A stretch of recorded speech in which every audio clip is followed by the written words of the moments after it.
quand on veut un microphone, rien de plus facile. Il y a tellement de choix que vraiment, on a littéralement l'embarras du choix. Mais quand on commence à chercher au palais, des fois, on se rend compte que on était peut-être un petit peu perdu parce qu'il existe tellement de sortes, de modèles, de marques, de types de micros différents. Je vous en présente quelques-uns tout de suite à l'instant. Donc, on a un micro comme ça, de table, par exemple, ou encore un autre micro de table comme celui-ci, ou encore, on peut avoir un micro comme celui-ci, qu'on appelle aussi un shotgun. On va avoir peut-être aussi un micro qui va être combiné avec un casque d'écoute sans fil, par exemple, ou encore avec un casque d'écoute avec fil et le micro ici qui nous permet d'avoir vraiment le micro près de la bouche, ou encore un autre type de micro, de haut-parleur, de micro en fait, de casque d'écoute, avec un micro comme ça ici, ou encore les fameux écouteurs, les fameux AirPods, pardon, de Apple. Alors, évidemment, ceux-ci que tout le monde connaît, que tout le monde remarque. Et chacun de ces écouteurs ont vraiment des caractéristiques qui leur sont propres, des avantages et des inconvénients.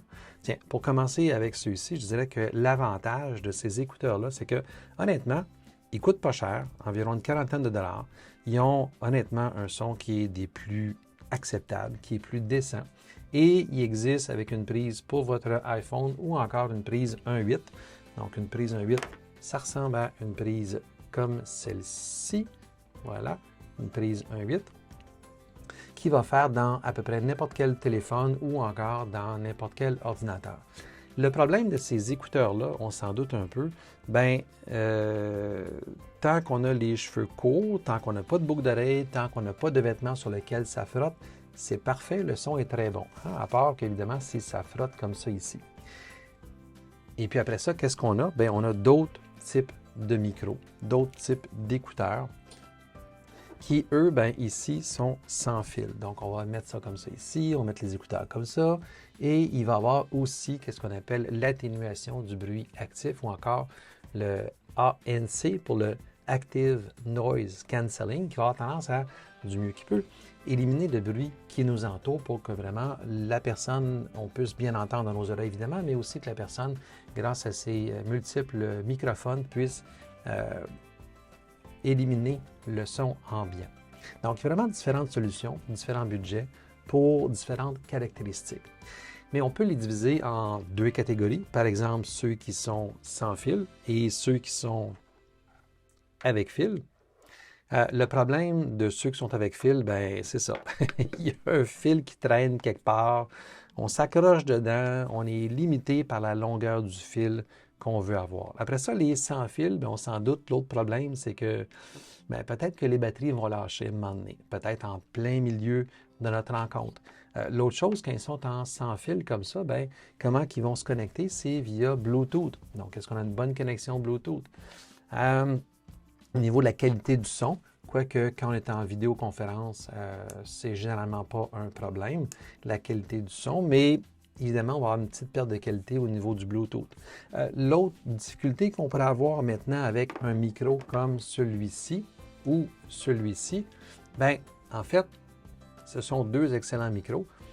Celui-là, le fameux Blue Yeti, tout le monde le connaît, bien, ils sont sur la table. Ils doivent être sur la table pour être le plus près de ma voix possible, pour pouvoir bien capter le son de ma voix. Évidemment, si je les mets sur ma table, qu'est-ce qui se passe? Bien, ça me laisse moins d'espace sur la table, on s'en doute.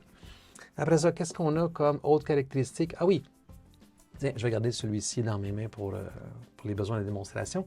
Donc, on a aussi ce qu'on appelle des micros qui sont omnidirectionnels et des micros comme celui-ci qui sont directionnels. Donc, on s'en doute un peu ce que ça veut dire, c'est que omnidirectionnel, donc on va prendre le son de l'environnement au complet et on a les directionnels qui vont prendre le son vraiment juste là où est-ce que le micro pointe, donc idéalement soit vers notre bouche ou peut-être même un petit peu mieux, un peu plus bas ici. OK? Donc, à ce moment-là, qu'est-ce qu'on a comme difficulté? Bien, omnidirectionnel, donc qui prend le son de partout, ce qui veut dire que si on est dans un endroit le moindrement bruyant, bien, il va capter tous les sons environnants.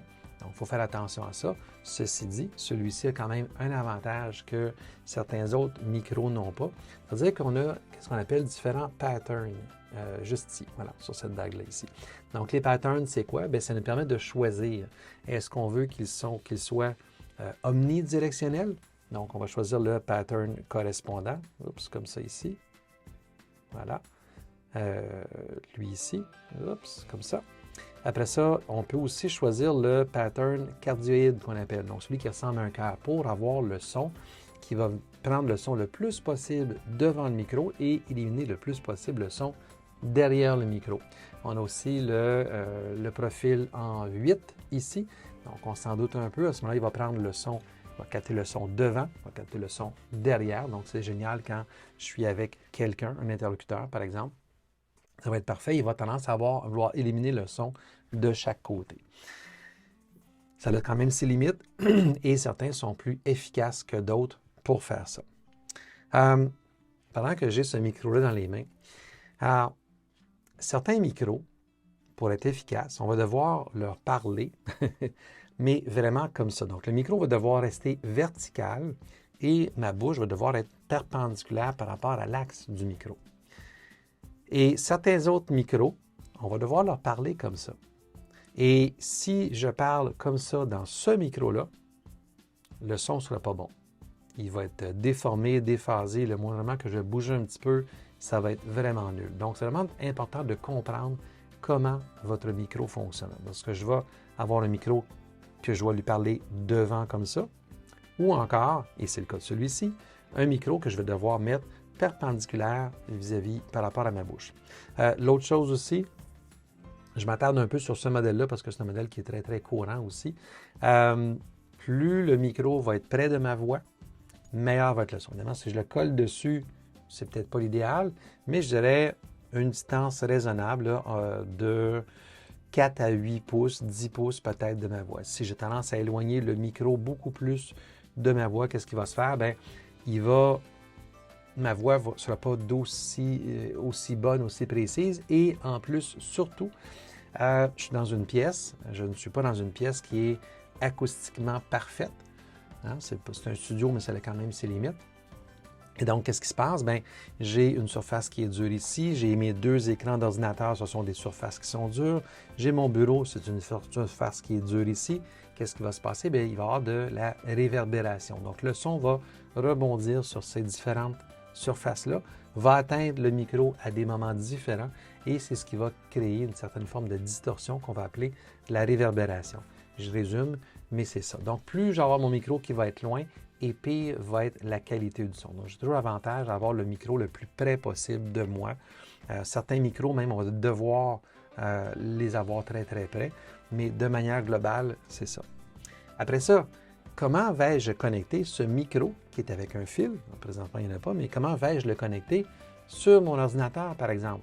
Eh bien, évidemment, ça va être avec un fil USB dans ce cas-là. Le fil USB va se connecter ici en dessous et dans ce cas-là aussi, le fil USB va se connecter dans la prise comme ça derrière. Donc, si vous avez aussi fait de la scène peut-être ou chanté ou fait autre chose, il y a des micros qui se connectent avec une prise qu'on appelle XLR. Donc, c'est une prise qui est quand même assez grosse comme ça, avec 3 pins et qui vont rentrer dedans. Donc, ça va vous demander d'avoir une carte de son pour pouvoir le brancher dans votre ordinateur ou dans votre téléphone ou dans votre iPad pour que ça fonctionne. Ça devient plus compliqué, c'est plus coûteux parce qu'évidemment, on a besoin évidemment du micro, mais on a besoin aussi de la carte de son qui va faire la conversion à XLR. Donc, je ne veux pas aborder ce sujet-là. Ce que je vais aborder, ça va être exemple avec un fil comme ça ici. Donc, si vous avez une prise 1.8, bien, cette prise 1.8-là, vous regardez, c'est ce qu'on appelle aussi une prise TRS pour Tips, Ring, S pour Sleeve. Donc, 4 barres comme ça ici. Donc, va permettre de prendre, évidemment, le son pour les écouteurs, mais également le micro que je vais brancher dans l'ordinateur. C'est un connecteur que je ne recommande pas parce que parfois, certains logiciels ne vont pas reconnaître ces écouteurs-là dans l'ordinateur. Alors, PC et Mac, des fois, ça peut être un peu compliqué. Donc, je préfère de loin, quand vient le temps de mettre un micro, d'avoir un micro qui va se brancher en USB.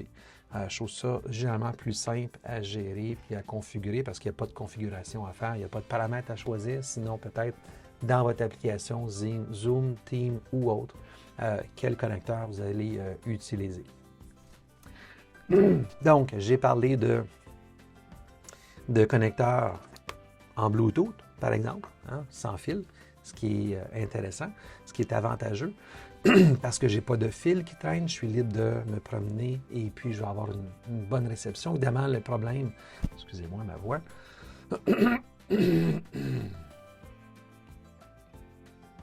évidemment, le problème, c'est donc ces Bluetooth-là. Le problème, c'est qu'il faut que les batteries soient toujours bien chargées avant de commencer une rencontre pour pas que le son coupe pendant la rencontre. Donc, faites attention à ça. Donc, peu importe le Bluetooth que vous utilisez, c'est toujours la même histoire. Est-ce que les batteries sont chargées? Bon. Je vois plusieurs personnes aussi qui utilisent les fameux AirPods de Apple. En général, même chose ici, une bonne qualité de son, mais encore une fois, il faut que les batteries soient chargées. Je reviens sur les écouteurs, alors que ce soit ceux-ci, par exemple. Donc, le micro qui est contenu là-dedans est correct, mais sans plus. Le problème que je vois, c'est que le micro va peut-être frotter sur les vêtements, sur les boucles d'oreilles, sur les cheveux. Ça va créer un grichage. Donc, on va essayer d'éviter ça. Et puis voilà. Donc, quelles sont les recommandations? En fait, il n'y a pas de solution, une solution unique pour tout le monde. Il y a des solutions qui vont être préférables pour certaines personnes et d'autres peut-être un peu moins. Donc, moi, je préfère avoir un micro filaire, parce que je n'ai pas à me soucier de batterie, qui va être branché en USB dans mon ordinateur. Mais idéalement, je préfère avoir un micro qui est invisible. Je ne veux pas avoir de micro qui soit visible pour moi et je ne veux pas avoir de micro qui soit sur mon bureau parce que j'aime ça avoir un peu d'espace pour travailler. Qu'est-ce que vous voulez? Je suis comme ça. Donc, comment je fais pour la prise de son aujourd'hui? Vous l'avez peut-être remarqué, cette fois-là, j'ai un micro, qu'est-ce qu'on appelle un micro lavalier, qui est un micro omnidirectionnel. Donc, peut-être que vous entendez le bruissement ou le craquement de ma chaise. C'est un micro qui est omnidirectionnel. Je suis dans une pièce qui est relativement bien insonorisée, qui est bien traitée aussi pour l'acoustique, pas parfaite, mais qui est quand même pas pire. Donc, j'évite au maximum la réverbération. Sinon, ce que je vais choisir, ça va être un micro qui est juste ici, un petit peu en dehors du cadre. Et c'est un micro qui ressemble, qui ressemble drôlement à celui-ci et qui va capter le son vraiment plus pour ma voix ici, qui va tenter au mieux d'oublier le son qui vient des autres endroits dans la pièce. Donc voilà, donc c'était ce que je voulais vous partager aujourd'hui. Donc un microphone filaire ou non filaire, un microphone qui se branche en USB, dans le cas d'un filaire, ou encore avec une prise 1.8, on l'a vu. Ça peut être un casque d'écoute aussi, ou ça peut être un micro qui va être sur le bureau, ou encore un micro qui va être un peu caché pour la vue. Voilà. Donc, sur ce, je vous laisse à vos choix multiples, j'espère bien, et surtout à une solution qui sera vous convenir. Alors, c'était Clément pour Bleu Noir Mobile. Ciao!